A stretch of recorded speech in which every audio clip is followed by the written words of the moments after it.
আন আবি বাকরাতা রাদিয়াল্লাহু তাআলা আনহু قال قال رسول الله صلى الله عليه وسلم يقول اغد عالما أو متعلما أو محبا أو مستمعا لا تكون الخمسة وفي روايته أن الخامسة والغضب الله عليهم হযরত আবু বকর সিদ্দিক রাদিয়াল্লাহু তাআলা আনহু থেকে বর্ণিত, তিনি বলেন, আমি রসুল্লাহ সাল্লাল্লাহু আলাইহি ওয়াসাল্লামের কাছ থেকে শুনেছি, রসুল্লাহ সাল্লাল্লাহু আলাইহি ওয়াসাল্লাম বলেছেন, হয় তোমরা আলেম হও, নয় তোমরা তলেবে এলেম হও, এলেম অন্বেষণকারী হও, নতুবা অর্থ দিয়ে তোমরা আলেম ও এলেমকে সহযোগিতা করো।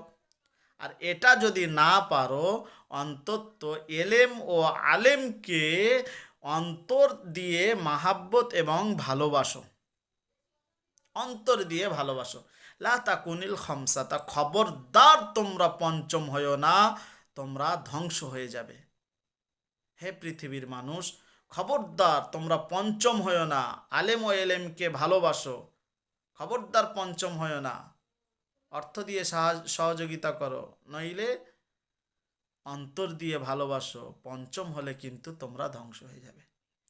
আল খামিসাতু আন্না গদাবাল্লাহু আলাইহিম, অন্য রেয়ায়েতের মধ্যে আছে, যারা পঞ্চম হয়েছে অচিরে আল্লাহ রাব্বুল আলামিন তাদেরকে আযাব নাজেল করেছেন, আর তারা সেই আযাবে নিমজ্জিত হয়েছেন খুব অচিরে। সেই জন্যে আপনাদেরকে অনুরোধ করব, এলেম অন্বেষণকারী হও, ওলামাদেরকে ভালোবাসো, যদি অর্থ দিতে হয় অর্থ দাও, যদি অর্থ না থাকে অন্তর দিয়ে ভালোবাসো, খবরদার তোমরা পঞ্চম হয় না। এই অনুরোধ ওলামায়ে দ্বীন এবং ওলামায়ে দেওবন্দের থাকলো আওয়াম সমাজের উপরে।